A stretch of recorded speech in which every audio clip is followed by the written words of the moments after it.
नमस्कार मित्रांनो, मागच्या भागामध्ये आपण पावसाचं बदललेलं स्वरूप यावर चांगल्या प्रकारे अभ्यास केला आणि हा जर अभ्यास खरा असेल तर त्याचा शेतकऱ्याच्या जीवनावर काय परिणाम होतो याचाही आपण थोडक्यात विचार केला। एक गोष्ट मात्र स्पष्ट, 35 ते 40 दिवसात पडलेला पाऊस हा आपल्याला आता वर्षभर पुरवायचा आहे। थांबा, वर्षभर नाही, वर्षापेक्षा सुद्धा जास्त। याचं कारणच आहे की पुढच्या वर्षी पाऊस वेळेवर पडेलच याची हमी काय, आणि त्यामुळे त्याचा सुद्धा विचार आपल्याला आता करणं आवश्यक आहे। म्हणजे आपल्याला फक्त 12 महिन्याचा अभ्यास न करता 13 ते 14 महिन्याचा अभ्यास करावा लागणार आहे। म्हणजे 35 दिवसात पडलेला पाऊस आपल्याला 14 महिने टिकवून ठेवायचा आहे। याचाच अर्थ काय, आपल्याला पाणी साठवून ठेवायचं आहे।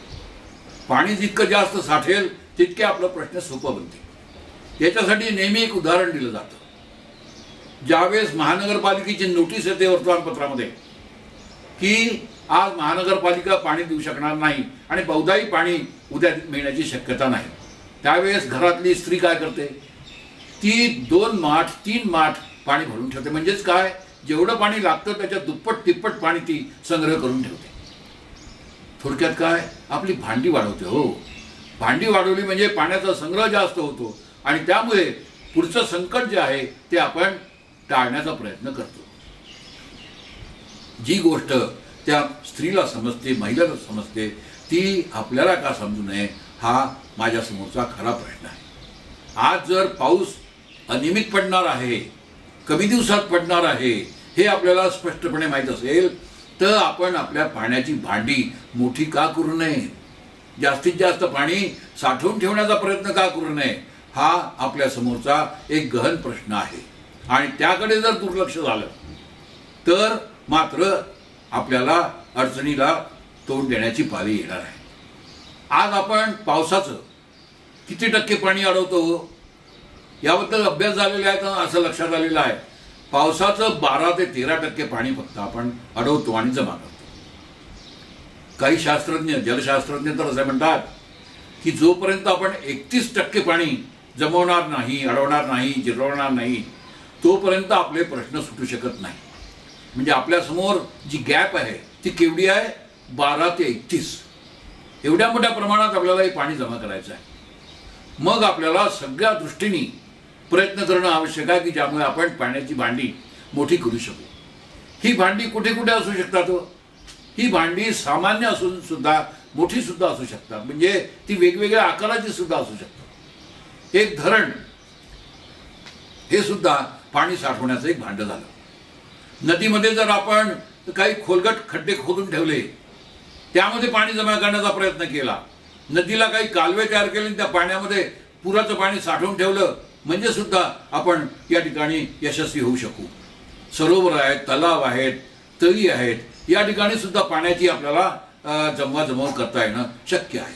म्हणजे आपल्याला ज्या पद्धतीने जमेल त्या पद्धतीने पाणी जमवलं आवश्यक झालेलं आहे। या संदर्भात आणखी एक महत्त्वाचा विचार करण्याची आवश्यकता आहे, तो म्हणजे नदीचा आणि भूजलाचा एकमेकाशी असलेला संबंध। काय संबंध आहे हो?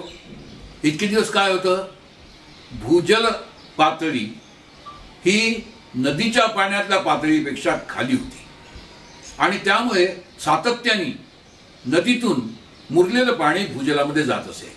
म्हणजे भूजलाला जसं पावसाचं पाणी मिळायचं तसं नदीपासून सुद्धा पाणी मिळायचं, एवढ्या मोठ्या प्रमाणात पाणी भूजलात जात असे। पण आज मात्र स्थिती काय झालेली आहे, भूजलापासून नदीला पाणी मिळणे आणि नदीहून भूजलाला पाणी मिळणे याही दोन्ही गोष्टी महत्त्वाच्या आहेत।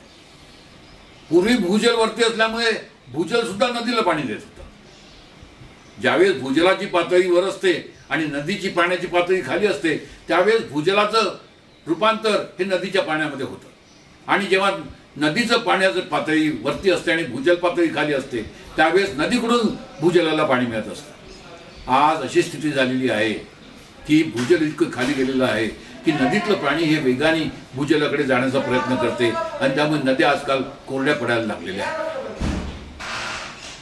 मग नद्यामध्ये आजकाल एक नवीन पद्धती सुरू झालेली आहे, त्याला डोह पद्धती म्हणतात। नदीच्या पात्रात मोठमोठे डोह जर आपण खणले तर त्या डोहामध्ये पाणी चांगल्या प्रकारे जमा करता येतं हो.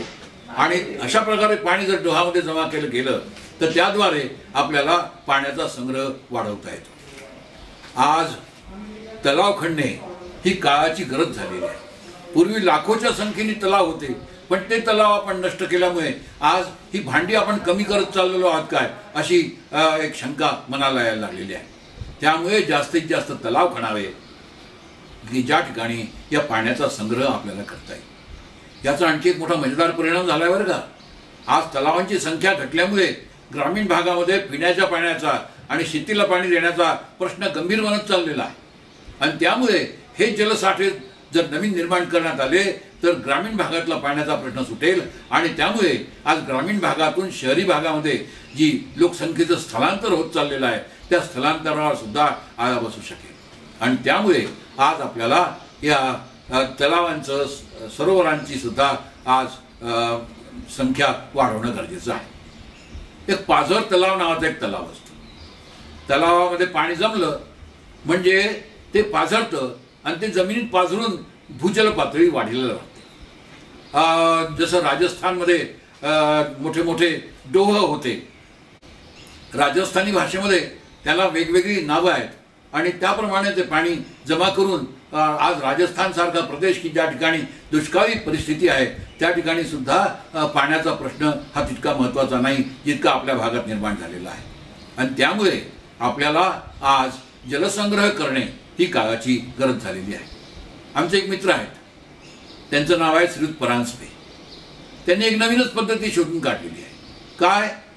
छोट्या छोट्या टाक्यांमध्ये पाण्याचा संग्रह करणे. या टाक्या पाण्याच्या वरती सुद्धा राहू शकतात, या टाक्या पाण्याच्या खाली सुद्धा राहू शकतात. आणि त्या बांधण्याचा त्यांचा जो प्रकार आहे, पद्धती आहे, ती इतकी सोपी आहे की सामान्य माणूस सुद्धा अशा प्रकारच्या टाक्या बांधू शकतात.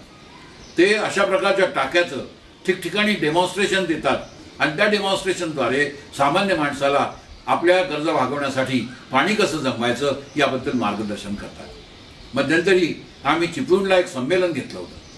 त्या संमेलनामध्ये त्यांना पाचारण करण्यात आलं होतं आणि त्यांनी सगळ्या डेलिगेट समोर अशा प्रकारची टाकी अत्यंत कमी वेळात बांधून दाखवली होती. आणि ती टाकी बांधणे इतकं सोपं आहे की सामान्य जो गवंडी असतो तो सुद्धा कोणाच्या मदतीशिवाय ती टाकी बांधू शकतो. म्हणजे आता आपल्याला असे छोटे छोटे प्रयोग करायचे आहेत की ज्या प्रयोगाद्वारे आपण पाणी साठवण्यामध्ये अग्रेसर ठरू शकू. जमिनीत पाणी आपल्याला जमा केलं पाहिजे. याचं काय कारण आहे हो? एक फार महत्त्वाचं कारण आहे. जर भूपृष्ठावर पाणी असेल तर त्याला एक महत्त्वाचा शत्रू आहे आणि तो शत्रू आहे सूर्यनारायण.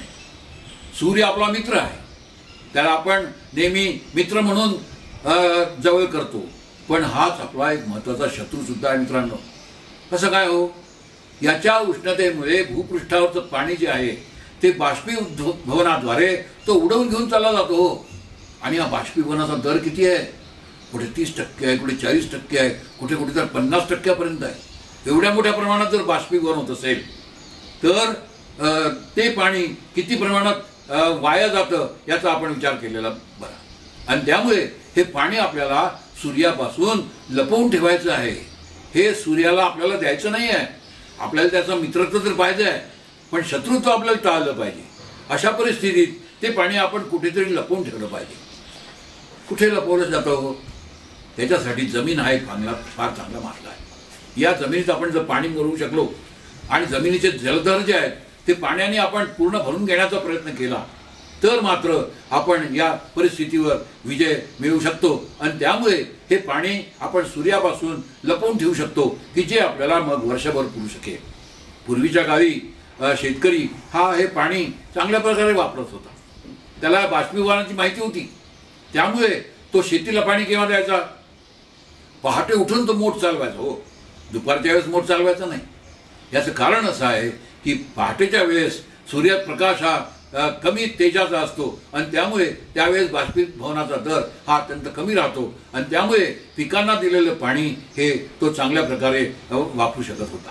आणि त्यामुळे आपल्याला आज जलपूर्ण भरणाचा महत्त्वाचा अभ्यास करायचा आहे की ज्यामुळे आपल्याला पाणी प्रश्नावर विजय मिळवायचा आहे.